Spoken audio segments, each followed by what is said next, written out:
Couple racks stuffed up in my left pocket. Left hand got the bottle, right hand grip her fucking body. I'm breaking. What's going on? What's going on, YouTube? It's your boy J Dino or J Dini. We back at it again with another fire reaction. Make sure you guys turn on the post notification. Make sure you like, subscribe, comment, share with your brother, your sisters, your aunts, your uncles, your nieces, your nephews, your girlfriends, your boyfriends, whatever floats your boat. Remember, I don't force you. But today, as you see in the title, we back with something different. This was highly requested to that Murphy song.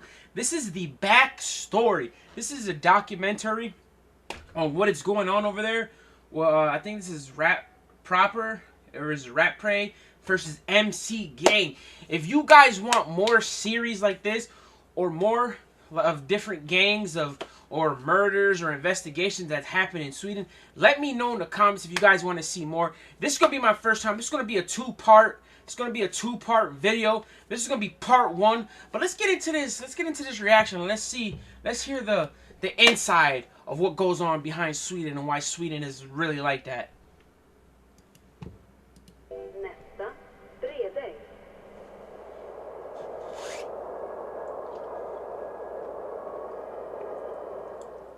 Dessa två förorter som är grannar med varandra har varit hårt drabbade de senaste 5 åren.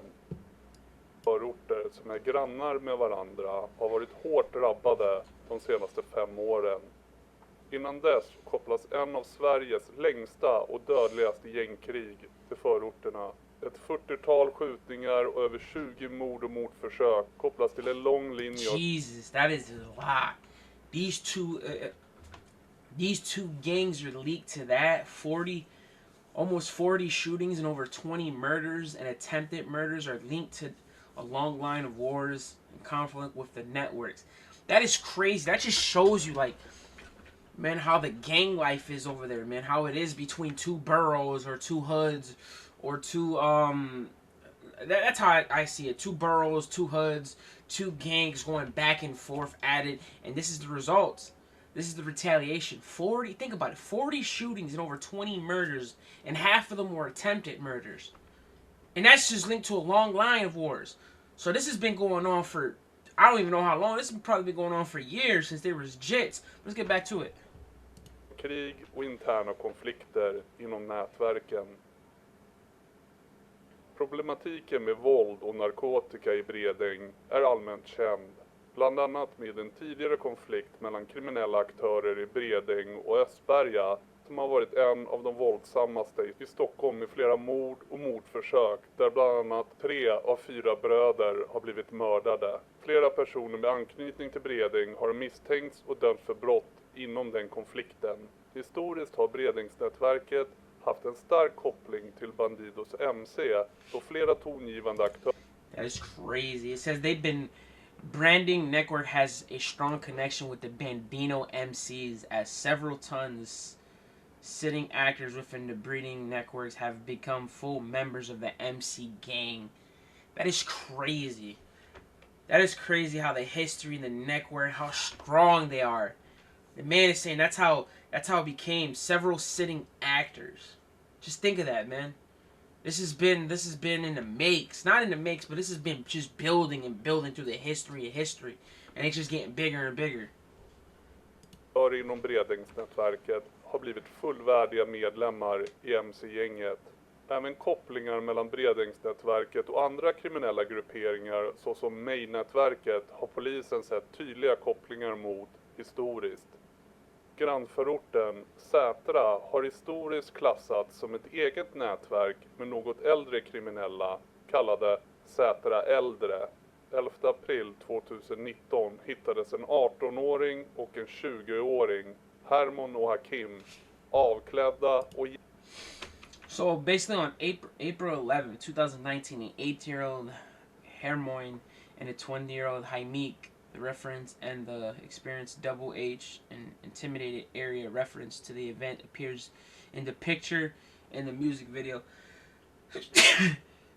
were found undressed and shot to death in a basement storage room. It just tells you how aggressive this gang is, man. They're kind of like the cartel, because this is what like cartel do. Like, I'm not saying like this, but it, you know, the cartel, they chop people up, but just to be shot to death and then left in a basement storage room just shows you this beef can't be stopped. This beef is way bigger than what it is. It's just you can't. There's no ending it. This beef is way too big. Ihjälskjutna i ett källarförråd på Torvsätravägen i Sätra i södra Stockholm. Enligt åklagaren hade gärningsmännen den 10 april stämt träff med offren innan klockan 4 på eftermiddagen för att sedan tvinga ner dem i en källarlokal. Väl där tvingade gärningsmännen under hot av offren alla sina kläder och fick dem gå in i en smal källargång utan flyktmöjligheter. De avklädda unga männen ska därefter ha tvingats ned i en sittande position innan de sköts till döds med 9 skott. Damn. 2 vapen användes vid 9 dödsskjutningarna. times. Troligtvis en pistol och en revolver, och offren var avklädda när de sköts. Hermon träffades av 4 skott, 3 i huvudet och 1 i bålen. That right there just shows you this beef is personal. This beef is there's nothing that's gonna end it. It's gonna continue. They were unclothed and they were shot. One of them was shot 4 times, 3 in the head and 1 in the torso. And Hakeem was shot 4 times, 2 in the head, 1 in the arm, and 1 in the torso. Kind of similar, but different ways. That just shows you the built up in this beef. Hakeem träffades av 4 skott, 2 i huvudet, 1 i armen och 1 i bålen. Brutala avrättningar av 2 unga män. Polisens utredning säger att i samband med dubbelmordet där de 2 yngre springpojkarna från Sätra förnedras och mördas i en källare riktas misstankarna mot en ledande individ inom Sätra äldre, Aram. 24-årig Aram blev några dagar senare den 13 april 2019 skjuten till döds i sin lägenhet i Sätra. Vid ett lägenhetshus på Eksätravägen krossade några fönstret till porten och tog sig in i trapphuset vid 4-tiden natten mot lördag. Gärningsmännen har sedan skjutit ihjäl Aram genom lägenhetsdörren med en Kalashnikov.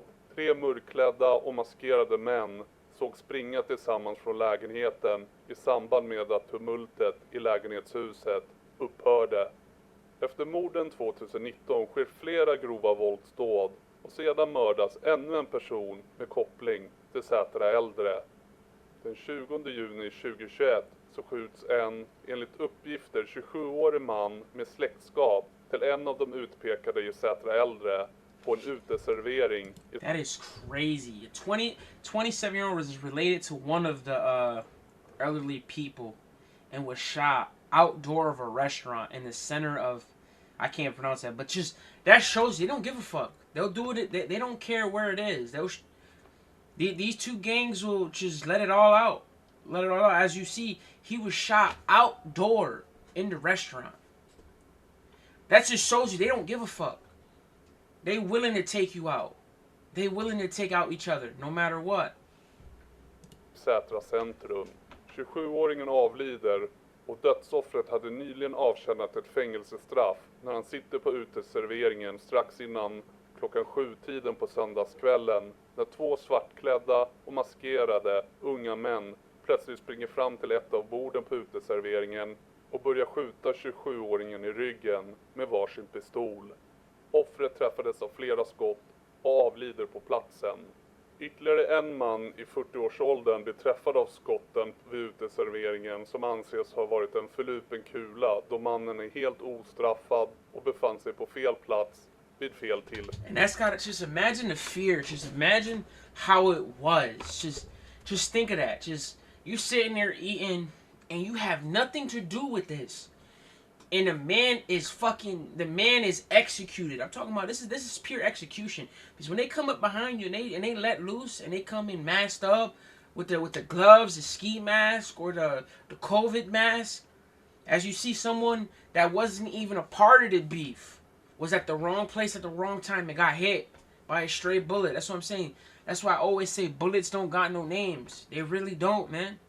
You don't even have to be in the beef and you can get hit with a bullet. As you see. tillfälle. Åtminstone en av pistolerna som användes vid dödsskjutningen i Sätra används senare i Bredängsnätverkets rappare Jojos musikvideo. Polisen säger att efter 2 individer från Sätra äldre 2020 blir åtalade men delvis friade gällande planer på att skjuta ihjäl 2 ledande aktörer inom Bredängsnätverket, Evi och Manolo, på Evis födelsedagsfest i Sätra den 1 augusti 2020. Att efter denna händelse tycks Sätra äldre lämna området. Flera medlemmar från Bredängsnätverket och Bandidos MC befann sig på platsen vid födelsedagsfesten när polisen lyckades avbryta mordförsöken.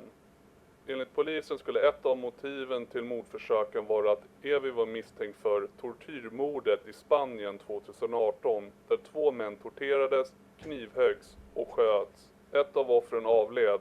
Den andra lyckades mirakulöst överleva, ta sig fri och han misstänktes vilja ta ut That is mind-blowing, man. This beef is coming from Sweden and then it goes into Spain. So, as you can see, they don't, like, the tension between these gangs, the tension of what's going on, it's expanding to different countries of where either this gang goes to or they go to a trip or a vacation or they live there, they got family.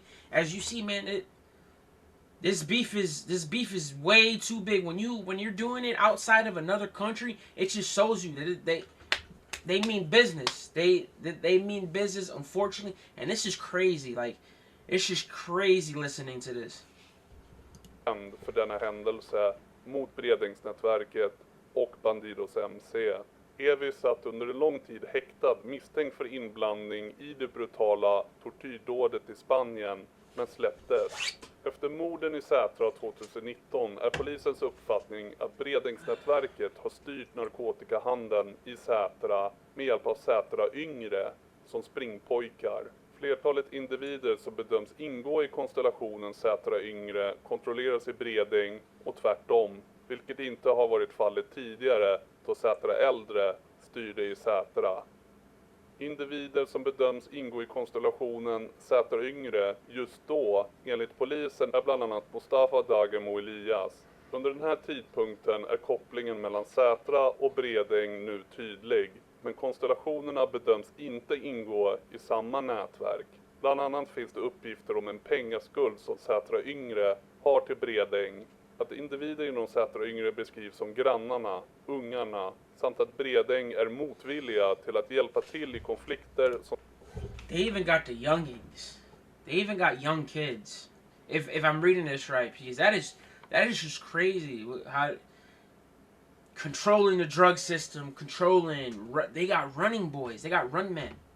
They basically got the runners, the middlemans that, you know, yo, money here, drugs, boom, boom, boom, boom. It's just crazy how bruh, Sweden is different, man. Sweden is different as fuck. Sätra yngre har med individer inom andra kriminella nätverk, bland annat Skärholmen. De tidigare mest tongivande och äldre aktörerna inom Bredängsnätverket har sedan 2021-2022 befunnit sig utomlands, efterlysta på flykt. Bland annat Manolo, Evi och Osan. Och flera har blivit dömda och avtjänar långa fängelsestraff som viking eller har blivit mördade i deras olika konflikter. Flera från den yngre generationen i Bredäng kom ut vid början av 2023 efter att ha avtjänat fängelsestraff för bland annat grovt vapenbrott. Det är strax efter det som en konflikt uppstår. Rapparen Jojo tillsammans med unga män som kallas Omerta och Slimmaren och några till från Bredäng anses vara de yngre utbrytarna från Bredängsnätverket. De verkar också haft en nära relation av något slag till en man som kallas Slice och som tidigare tillhörde Husby Hyenor från Husby i norra Stockholm innan gängets interna konflikt. Konflikten mellan Bredängsnätverket och Sätra yngre. Under 2021-2022 tas flera vapen, handgranater med mera i beslag i Sätra och polisens uppfattning är att det troligen är Sätra yngre. That is crazy. In 2021 and 2022 they did a weapon bust. Several weapons and hand grenades and etc. I could only imagine with the other etc. It was probably rocket launchers or C4. It is crazy how Sweden, like, the gang culture is compared to America, man. America ain't got nothing on Sweden.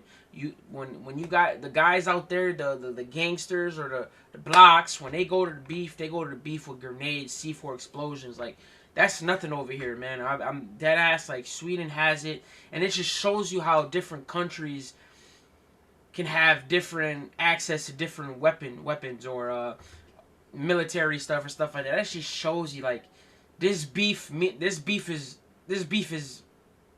nothing to be fucked with. Som har förvarat dessa vapen åt Bredängsnätverket och således misskött sina åtaganden gentemot Bredängsnätverket. En viss utbrytning från de tidigare ledarstrukturerna har setts inom Bredängsnätverket under 2023, där tongivande aktörer som finns kvar i Sverige eller har frisläppts efter att ha avtjänat fängelsestraff har allierat sig med Foxtrot-nätverket. Denna allians med Foxtrot har inte setts inom Sätra Yngre. Snarare har det setts en koppling mellan Sätra Yngre och Dalen-nätverket.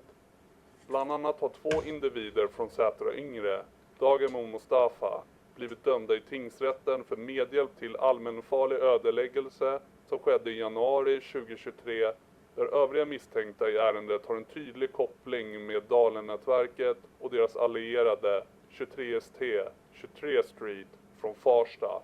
Dalen och Foxtrot-nätverket har sedan länge en konflikt med varandra som har varit stort medialt uppmärksammad. That is crazy how many, like, it is. You got the Dayline Network, and then you got Foxtrot Network, have been a long conflicted that have received a lot of media attention due to their alliance. Both sides are now deemed to have access to large, violent capital.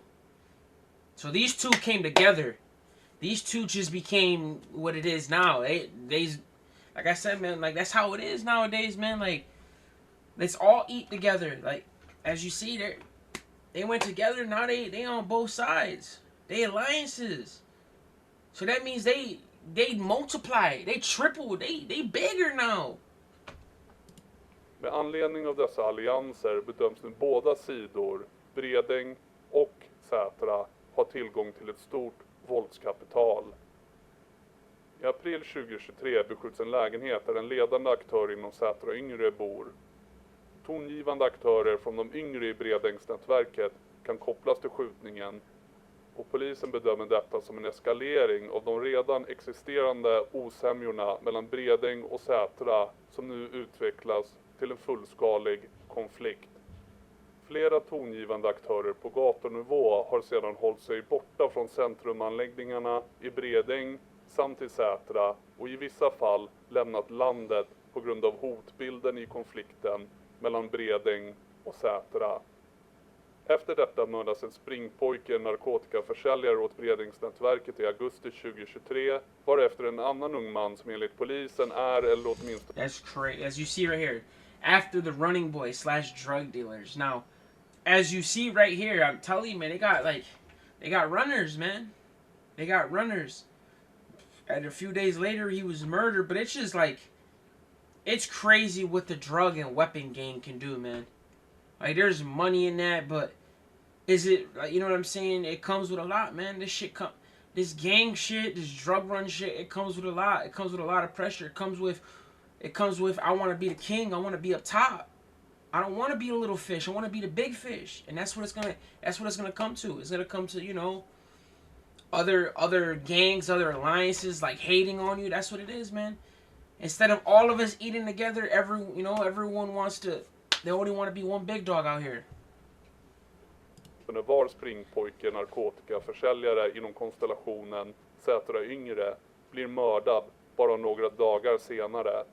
Med anledning av de spänningar som finns sedan en tid tillbaka mellan Bredäng och Sätra, vilket har eskalerat sedan våren 2023, anser polisen att denna konflikt är ytterst levande och var som mest intensiv under sommaren 2023 med 2 mord riktade mot personer kopplade till varsin sida av konflikten. Ett faktum att även flertalet vapen har beslagtagits under 2023 som kan kopplas till båda sidor i konflikten gör gällande att det finns en stor tillgång till vapen och att det är troligt att denna tillgång är beroende. That's crazy. So majority of the weapons were seized in 2023, but as you can see, both sides conflict suggestions that there's a large supplies of weapon, and it looks like, you know, there are alliances with other networks such as, you know, as you see, Foxtrot and Dalen network. They them ones. I'm not saying they are, but from what it looks like them two, they got them weapons. They got them fuckers. Av allianser med andra nätverk såsom Foxtrot och Dalen-nätverket. Det är då i förlängningen inte omöjligt att dessa nätverk även kan ha varit behjälpliga i utförandet av våldsdåd åt Bredängsnätverket eller Sätra. I förundersökningen för ett mord och mordförsök inom Sätra och Bredäng-konflikten riktad mot de yngre i Bredäng så uppger en person som är nära en av de fällda gärningsmännen. Han har sagt att de skulle få 300 000 kronor av någon som kallas Skar från Dalenet. Damn. Attempted murder with the Satara and Bredäng conflict declared at the younger people and Branding if I pronounce it, is Branding or Brandong? I don't want to mess it up or anything, but tell me if I pronounce it right the first, the second time. If it's not the first or the second one, I apologize. But it said, yo, they received 300,000 for someone called Scar from the network to carry out the murder. Think about that. They put 300,000 on a guy named Scar's head. That just shows you how big this beef is. Verket för att utföra mordet. 26 april 2023 vid klockan 03:10 natten mot onsdag kom det larm om skottlossning i Sätra i södra Stockholm. På Eksätravägen har en lägenhet som ligger på första våningen i ett flerbostadshus centralt i Sätra blivit beskjuten med mer än 5 skott. Skotten har träffat fasaden, fönster och har gått in i lägenheten där en familj låg och sov. Skjutningen är riktad mot en lägenhet i Sätra där en ledande aktör inom Sätra yngre bor med sin familj enligt polisen. Tongivande aktörer inom Bredängsnätverket kan kopplas till skjutningen och polisen bedömer detta som en kraftig eskalering av de redan existerande osämjorna mellan Bredäng och Sätra som nu utvecklas till en fullskalig konflikt. 4 augusti 2023. På torsdagskvällen vid 11:07 inkom samtal om att det har skett en detonation i ett fordon på Hantverkarvägen 23A i Handen i Haninge i södra Stockholm. Platsen ligger i ett industriområde. När polis och räddningspersonal kommer till platsen så visade det sig att en skjutning har ägt rum. 2 unga män har blivit skjutna sittandes i en bil. En av dem avlider av sina skador. That's why nowadays it's just dangerous to sit in a car. Even smoking or listening to music, it's dangerous to sit in a car, especially if you got beef or any type, beef or jealousy. That exact reason why, as you see, they fired at the car. They didn't give a fuck who was in there. One passed away and one survived. And this just shows you how Sweden is, the gang culture in Sweden. But I'm gonna leave it right here at 2:49, and then I should hopefully have part 2 drop Saturday. If you guys like this, if you guys want more documentaries, let me know. Suggest them in the bottom. But this is part 1. If you guys want to watch the whole thing, or if you guys want to stick with me and watch it, I'm still going to leave the original video in the description. I love you, Sweden, so much. Thank you for the love and support. Also, I thank you for the people that suggested this in the comments.